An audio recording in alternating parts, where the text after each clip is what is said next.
90 రోజుల కోర్సు పూర్తి చేస్తే చాలు 100% ప్లేస్మెంట్ సపోర్ట్ తో సాఫ్ట్వేర్ జాబ్ మీ సొంతం. వెంటనే కోడ్ జ్ఞాన్ డెస్టినేషన్ ని సంప్రదించండి. నమస్కారం ఉమా గారు. నమస్తే అమ్మా. వైవాహిక జీవితంలో సమస్యలు రావడానికి గల కారణాలు ఏంటి? ఆస్ట్రాలజీ పరంగా మనం చూసుకుంటే అంటే వైవాహిక జీవితానికి ముందు వెళ్ళడానికన్నా ముందు జాతక ప్రకారంగా ఎలాంటి జాగ్రత్తలు పాటించాలి అంటారు? తప్పకుండా అమ్మా. వైవాహిక జీవితము అంటే ప్రతి మనిషి జీవితంలో ఒక ప్రధానమైనటువంటి ఘట్టము. పెళ్ళి అనేటువంటి విషయంలో ఇద్దరు ఆడవాళ్ళకైనా మగవాళ్ళకైనా చిన్నప్పటి నుంచి ఎన్నో ఆశలు, ఎన్నో ఊహలు, ఎన్నో కోరికలు ఎన్నో ఉంటాయి. నేను ఇలా పెళ్లి చేసుకోవాలి, ఎలా ఉండాలి, నేను నా భార్యతో ఇలా ఉండాలి, నేను నా భర్తతో ఇలా ఉండాలి అని చాలా కోరికలు ఉంటాయి, ఫ్యాంటసీస్ ఎన్నో ఉంటాయి. అయితే ఇలాంటి ప్రధానమైనటువంటి ఘట్టం విషయంలో కొన్ని జాగ్రత్తలు తీసుకోకపోవడం చేత ఎన్నో రకాల ఇబ్బందులు ఇప్పుడు ఆడవాళ్ళు పడుతున్నారండి. ఉదాహరణకి నాకు వచ్చేటువంటి అపాయింట్మెంట్స్లో కూడా మన నక్షత్రాల గురించి చెప్పిన తర్వాత భరణి నక్షత్రం వాళ్ళు కావచ్చు, శ్రవణ నక్షత్రం వాళ్ళు కావచ్చు, పుష్యమి నక్షత్రం వాళ్ళు కావచ్చు, తరువాత స్వాతి నక్షత్రం వాళ్ళు కావచ్చు, ఎస్పెషల్గా ఎక్కువగా ఇబ్బందులు పడుతూ కాల్స్ చేస్తున్నారు. అంటే వాళ్ళనే కాదు, ఖచ్చితంగా జాతకపరంగా చాలామందికి ఉంటాయి. అయితే ఎందుచేత ఈ ఇబ్బందులు వస్తూ ఉంటాయి అంటే ప్రధానంగా ఒక స్త్రీ జాతకం, ఒక ఉమెన్ కనుక చార్ట్ మనం చూస్తే ఆమె యొక్క జాతకంలో శుక్రగ్రహం చెబుతుంది. శుక్రుడు కనుక నీచ స్థితిలో కానీ శుక్రుడి యొక్క బలం లేకపోతే అత్తగారితో వేధింపులు ఉంటాయి. అది అమ్మాయి జాతకం చూసి మనం ముందే చెప్పచ్చు. రవి కనుక బాగాలేకపోతే మామగారి దగ్గర నుంచి వేధింపులు ఉంటాయి. ఒక మామగారు ఒక శాడిస్ట్ అయ్యేటువంటి అవకాశాలు ఎక్కువగా ఉంటాయి. సో దానివల్ల అమ్మాయి చాలా ఇబ్బందులు పడుతుంది, ఎన్నో ఎలిగేషన్స్ ఫేస్ చేయాల్సి వస్తుంది. తర్వాత సప్తమాధిపతిని బట్టి భర్త ఎలాంటి వాడు, వ్యసనపరుడా లేకపోతే డబ్బుకే ఆశపడి పెళ్లి చేసుకున్నాడా, ఎన్నో రకాలుగా మనం మాట్లాడచ్చు, చెప్పచ్చు. ఖచ్చితంగా లగ్నం బట్టి తన శరీరం విషయంలో ఆరోగ్య సమస్యలు వస్తాయా పెళ్ళైన తర్వాత అనేటువంటిది చెప్పచ్చు. చంద్రుడు బట్టి తన మనసు ఎలా ఉంటుందని చెప్పచ్చు. బాధపడుతుందా, ఆనందపడుతుందా, సుఖపడుతుందా, సంతోషపడుతుందా పెళ్లి వైవాహిక జీవితంలో చెప్పచ్చు. తరువాత ప్రధానంగా మన ఆస్ట్రాలజీలో జ్యోతిష్ శాస్త్రంలో ఎన్నో రకాల రెస్ట్రిక్షన్స్ చెప్పారండి. అంటే పెళ్లి చేసుకునేటప్పుడు ఖచ్చితంగా ఈ జాగ్రత్తలు పాటించాలి, వీళ్ళని ఖచ్చితంగా వివాహం చేసుకోకూడదు. ఉదాహరణకి మీరు తీసుకుంటే కుజదోషం అనేటువంటి పదాన్ని చాలామంది ఎక్కువగా వినే ఉంటారు, వివాహం విషయంలో వింటారు. కుజదోషం ఉన్న వాళ్ళని కుజదోషం ఉన్న వాళ్ళకి ఇచ్చే పెళ్లి చేయాలి అని ఎలా అయితే ఉంటుందో అలాగే ఉదాహరణకి కొంతమంది వివాహం చేసుకోవడానికి కొన్ని క్లిష్టమైనటువంటి జాతకాలు కూడా ఉంటాయండి. ఫర్ సపోజ్ ఒక అమ్మాయి జాతకం తీసుకోండి, ఆశ్లేష నక్షత్రము ఆదివారం జన్మించి విధియ తిథినాడు జన్మించినటువంటి స్త్రీ అందరి జాతకాలకి నప్పదు. ఆ అందరి జాతకాలకి అంటే జాతకాలు చూసుకోకుండా కుజదోషం ఉన్న వాళ్ళకి కుజదోషాలు అయితే చేయాలో ఆ లేడీ యొక్క జాతకాన్ని చూసి ఇంకొక మగవాడి జాతకాన్ని అది ప్యారలల్గా ఇద్దరు నప్పితేనే ముందుకు వెళ్ళాలి. అలాగే మగవాళ్ళకి కూడా చెప్పబడింది, మంగళవారము శతభిష నక్షత్రము ద్వాదశి నాడు జన్మించినటువంటి మగవాడు వివాహానికి అందరి జాతకాలకి నప్పడు. ఖచ్చితంగా అండి కూలంకషంగా ఈ రెండు కలయికలు ఉన్న వాళ్ళు ఖచ్చితంగా చూసుకోవాలి. అయితే ఇంకా చాలా విషయాలుగా చెప్పబడ్డాయి. ఏకోదర వివాహము, ఇద్దరు అన్నదమ్ములకి ఇచ్చి ఇద్దరు అక్క చెల్లెల నుంచి పెళ్లి చేయకూడదు. త్రిజ్యేష్ఠ వివాహము, 3 జ్యేష్ఠ శబ్దములు వచ్చేలాగా వివాహం చేసుకోకూడదు. జ్యేష్ఠ నక్షత్రము, తరువాత జ్యేష్ఠ మాసము, జ్యేష్ఠ పుత్రిక లేదా జ్యేష్ఠ కుమారుడు, ఇలా 3 శబ్దాలు త్రిజ్యేష్ఠ అని వచ్చిందంటే అక్కడ నాశనం అనేటువంటిది జరుగుతుంది. అది ఖచ్చితంగా ఫాలో అవ్వాలి.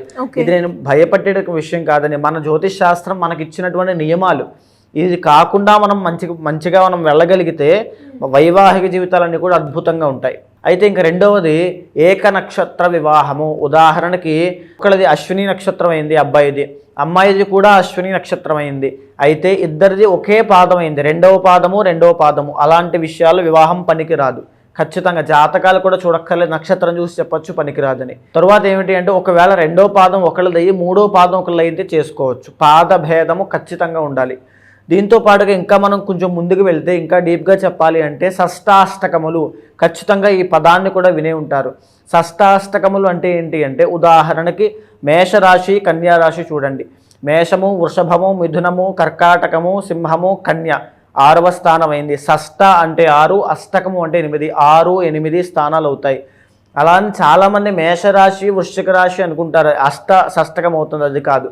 షష్టాష్టకములు అంటే మేషరాశి కన్యారాశి కుదరదు, తులారాశి మీనరాశికి నప్పదు, మిథున రాశి వృశ్చిక రాశికి నప్పదు, మకర రాశి సింహరాశికి నప్పదు, కుంభరాశి కర్కాటక రాశికి నప్పదు, ధనస్సు రాశికి వృషభ రాశికి నప్పదు. ఒకవేళ చేసుకోవడం వల్ల ఏం జరుగుతుంది, మృత్యుప్రదము అని చెబుతోంది. ఖచ్చితంగా ఇద్దరిలో ఒకరికి ప్రాణగండం అనేటువంటిది ఉంటుంది. ఎలా అయితే కుజదోషంలో చెప్పబడినటువంటి నియమంలో అష్టమ స్థానంలో కుజదోషం ఉన్నప్పుడు కూడా వివాహం చేసుకున్నట్లయితే ఎలా అయితే ప్రాణగండం ఉంటుందో, అలాగనే షష్టాష్టకములు చేసుకున్నప్పుడు కూడా ప్రాణగండం అనేటువంటిది ఖచ్చితంగా ఉంటుంది. దీన్ని దాటి మనం కొంచెం ముందుకు వెళ్తే ద్విర్ద్వాదశములు. ద్విర్ద్వాదశములు అంటే 2, 12 అని అర్థం అండి. ఉదాహరణకి కుంభరాశి, మీనరాశి. కుంభరాశి వాళ్ళకి, మీనరాశి వాళ్ళకి ఖచ్చితంగా వివాహం చేసుకోకూడదు. దీనివల్ల దుఃఖము, ఇద్దరి యొక్క అభివృద్ధి ఆగిపోతుంది. తర్వాత ఇద్దరి జీవితాల్లోనూ సుఖం అనేటువంటిది, సంతోషం అనేటువంటిది ఉండదు. తర్వాత మేషరాశి, వృషభ రాశి, మిథున రాశి, కర్కాటక రాశి, తులారాశి, వృశ్చిక రాశి, మకర రాశి, ధనస్సు రాశి. ఇవి ద్విర్ద్వాదశములు వచ్చేటువంటి రాశులు. ఈ యొక్క రాశిలో జన్మించిన వాళ్ళు ఆయా రాశులు వైవాహిక జీవితంలోకి పనికి రారు. ఖచ్చితంగా ఇది ఫాలో అవ్వండి. వైవాహిక జీవితం అనేటువంటిది ప్రధానమైన ఘట్టము. మీకు ఎన్నో ఆశలు ఉంటాయి. పెళ్లి చేసుకోవడం ఎంతసేపు తిరిగారు, 3 గంటల సేపు పని. ఖచ్చితంగా వివాహం అయిపోతుంది. అయిన తరువాత సుఖంగా ఉండాలి, సంతోషంగా ఉండాలి, కలిసి ఉండాలి, సత్సంతానం కలగాలి, వంశం అభివృద్ధి చెందాలి, కీర్తి ప్రతిష్టలు సంపాదించాలి, సిరి సంపదలతో ఆనందంగా ఉండాలి. అవన్నీ కలగాలంటే ఇవన్నీ చూసుకోవాలి ఖచ్చితంగా. తరువాత అసలైనటువంటి ముఖ్యమైనటువంటి విషయం ఏమిటి అంటే, ముహూర్తం చూసేటప్పుడు చేయాల్సినటువంటిది జామిత్ర దోషము అని ఉంటుంది. చాలామంది ఇవన్నీ చూసుకుంటారు. తొందరపడి ముహూర్తాలు లేవనో, అమెరికా వెళ్ళిపోవాలనో, టైం కుదరట్లేదనో ఏదో ఒక ముహూర్తంలో టకటక చూపించి పెళ్లి చేసుకుంటారు.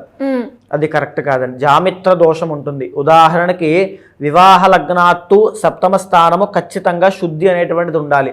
వివాహానికి అష్టమ శుద్ధి ఉండాలి, సప్తమ శుద్ధి, ఏకాదశ శుద్ధి ఉండాలి. ఖచ్చితంగా ఈ 3 స్థానాలు శుద్ధిగా ఉండాలి. ఉదాహరణకి అష్టమ శుద్ధి ఉంది, సప్తమ శుద్ధి లేదు. సప్తమ స్థానంలో రవిగ్రహం ఉన్నారనుకోండి, వైధవ్యం అనేటువంటిది కలుగుతుంది. అంటే భర్త చనిపోవడం జరుగుతుంది ముహూర్తంలో. ఒకవేళ సప్తమ స్థానంలో చంద్రుడు ఉన్నారనుకోండి, సవతి అంటే అతను వేరే యొక్క స్త్రీతో సాంగత్యం చేయడం ఖచ్చితంగా జరుగుతుంది.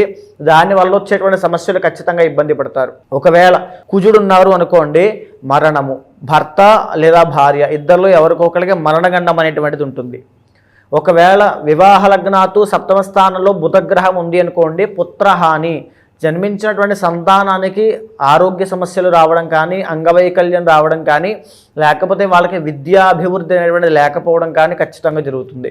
వివాహ లగ్నాతు గురుగ్రహం కనుక అక్కడ ఉంటే కనుక నాశనం అనేటువంటిది జరుగుతుంది. ధన నాశనము, జ్ఞాన నాశనము, అప్పటిదాకా ఉన్నటువంటి జాబ్స్ అన్నీ కోల్పోతారు. చాలామంది చూడండి, వివాహం చేసుకున్న తర్వాత మా ఇంట్లో ఇలా పెద్ద ఆయన చనిపోయారు వినే ఉంటారు. ఆ అమ్మాయి అడుగుపెట్టింది, పెద్ద ఆయన చనిపోయారు. ఆ అమ్మాయి అడుగుపెట్టింది, మా అబ్బాయికి జాబ్ పోయింది. ఆ అమ్మాయి అడుగుపెట్టింది, మేము మొత్తం నష్టపోయాం, మొత్తం కిందకి వెళ్ళిపోయాం. ఇది వినే ఉంటారు. దీన్ని జామిత్ర దోషము అంటారు. జామిత్ర దోషం ఉంది అనుకుంటే చాలా జాగ్రత్త పడాలి. చేసుకోవాల్సిన రెమెడీస్ చాలా ఉంటాయి. అయితే వివాహ లగ్నాతు శుక్రగ్రహం కనుక ఉంది అనుకుంటే అఫైర్స్ అండి, వ్యసనాలు లేకపోతే అంటే కంప్లీట్గా అభివృద్ధి ప్రోగ్రెస్ అనేది తగ్గిపోతూ ఉంటుంది. వివాహ లగ్నాతు శనిగ్రహం కనుక అక్కడ ఉంటే మరణము. మళ్ళా పెద్దవాళ్ళకి శని ఎప్పుడు కూడా వృద్ధులను సూచిస్తూ ఉంటాడు. అంటే ఇంట్లో ఉన్నటువంటి ముసలి వాళ్ళకి కానీ, పెద్దవాళ్ళకి కానీ, యజమానికి కానీ మరణగండం ఉంటుంది. ఒకవేళ ఈ యొక్క వివాహ లగ్నాతు సప్తమ స్థానంలో రాహుగ్రహం ఉంటే జైల్స్లోకి వెళ్ళడము, లిటిగేషన్స్లో ఇరుక్కోవడము, సెటిల్మెంట్లు అంటూ, తగాదాలంటూ, గొడవలంటూ, రక్తదర్శనం అవుతూ మనశ్శాంతి లేకుండా గడపడము, జైల్స్ కూడా, క్రైమ్, ఇవన్నీ కూడా రాహు కనబడినప్పుడు, రాహు ఉన్నప్పుడు జరుగుతాయి. ఇది జామిత్ర దోషము అంటారు. ఇలాంటి దోషం ఎవరి జాతకంలో ఉన్నా, ఒకవేళ మీరు ఆల్రెడీ పెళ్లి చేసుకున్నారు కాబట్టి మీ జాతకంలో లేదా మీ జీవితంలో వైవాహిక జీవితంలో సమస్యలు తీవ్రంగా వస్తున్నాయి. చాలామంది అత్తగారు పట్టించుకోవట్లేదు, లేదా నా భర్త అత్తగారి మాట, నా ఆడపడుచు మాటే వింటాడు తప్ప నన్ను అసలు పట్టించుకోవట్లేదు, నాకు కనీసం రూపాయి కూడా ఇది కొనుక్కో, ఈ చీర కొనుక్కో, ఇది ఇవ్వట్లేదు, నన్ను పట్టించుకోవట్లేదు, నన్ను మనిషిగా కూడా చూడట్లేదు, అనవసరంగా పెళ్లి చేసుకున్నాను, నేను పెళ్లి చేసుకుని ఇక్కడ ఉండడం మంచిదా, లేకపోతే డైవర్స్ తీసుకుని పుట్టింటికి వెళ్ళిపోవడం మంచిదా, ఎటైనా వెళ్ళిపోతే మంచిదా అనేటువంటి సందిగ్ధంలో ఉన్నటువంటి స్త్రీలు కొన్ని లక్షల మంది ఇప్పటికి ఉన్నారండి. వాళ్ళందరికీ కూడా ఈ దోషాల్లో ఏదో ఒకటి ఉండడం మూలానే జరుగుతుంది. అలాంటి వాళ్ళు ఎవరైనా సరే మీ పర్సనల్ చార్ట్స్ ఖచ్చితంగా చూసుకోవాలమ్మా. ఖచ్చితంగా ఏదైతే దోషం ఇబ్బంది పెడుతుందో ఫస్ట్ తెలుసుకోవాలి. ఆ దోషానికి తగినటువంటి మందు అంటే ఆ పరిహారం ఏదైతే ఉంటుందో, ఉదాహరణకి కమలాత్మిక దేవి యాగమ, ద్వికళత్ర యోగ దోషం ఉంటుంది, దానికి కదలే వివాహము, అదే ఆడవాళ్ళకైతే కుంభ వివాహము, ఇవి చేయాల్సి వస్తుందా, వివాహం అయిపోయిన వాళ్ళకి ఏ రకమైన పాశుపతంతో చేయాలి, అనేటువంటి విషయాలన్నీ కూడా మీ యొక్క పర్సనల్ చార్ట్ ద్వారా ఆధారపడి ఉంటాయి. ఖచ్చితంగా పర్సనల్ చార్ట్ చూసుకోండి, దానికి తగినటువంటి శాంతి పూజలు వెంటనే ఆచరించండి, మీ వైవాహిక జీవితం చక్కగా ఉంటుంది. సో మరి ఇలా ఎవరికైనా కూడా వైవాహిక జీవితంలో ఎలాంటి సందేహాలు ఉన్నా జాతకం ప్రకారంగా వారు ఎలాంటి పరిహారాలు చేసుకోవాలి అంటే మిమ్మల్ని ఏ రకంగా అప్రోచ్ అయ్యే ఛాన్స్ ఉందంటారు సార్? తప్పకుండా అమ్మా, ఎవరైనా సరే, చాలామంది వైవాహిక జీవితంలో ఇబ్బందులు పడుతున్నటువంటి స్త్రీలు, రిలేషన్షిప్లో ప్రాబ్లమ్స్ ఉన్నటువంటి స్త్రీలు ఎంతోమంది దగ్గర తిరిగి వశీకరణం కూడా చేయించామండి అనేటువంటి స్త్రీలు, భార్యలు కూడా ఉన్నారండి నా దగ్గరికి వచ్చిన వాళ్ళు. అలాంటి వాళ్ళు ఎవరైనా, వశీకరణం కాదమ్మా, జాతక దోషాలు ఉంటేనే ఇవన్నీ వస్తాయి. జాతక దోషాన్ని క్లియర్ చేస్తే సరిపోతుంది. సో మీరు ఎంతోమందికి తిరిగి ఉండొచ్చు, ఖచ్చితంగా ఆ ఫలితం మీకు రాకపోయి ఉండొచ్చు. అలాంటి వాళ్ళు ఎవరైనా ఉంటే ఖచ్చితంగా మీ వెనకాల నేను ఉంటాను. మీ జాతకము ఏదో డేట్ ఆఫ్ బర్త్ కానీ, ప్లేస్ ఆఫ్ బర్త్ కానీ, టైమ్ ఆఫ్ బర్త్ కానీ క్లారిటీగా ఉంటే ఆ జాతక దోషం ఏంటో గుర్తించిన తర్వాత ద్వికేంద్రాధిపత్యో పూర్ణ పాపి. సో మనం ఫర్దర్ వీడియోలో మళ్ళీ మాట్లాడుకుందామండి. అయితే ఇలాంటి దోషాన్ని గుర్తించిన తర్వాత ఆ తగినటువంటి శాంతి పరిహారములన్నీ కూడా ఆచరింపజేసి ఖచ్చితంగా మీ వైవాహిక జీవితం బాగుపడేలా చేస్తాను. థ్యాంక్ యూ అండి, థ్యాంక్ యూ సో మచ్. నమస్తే.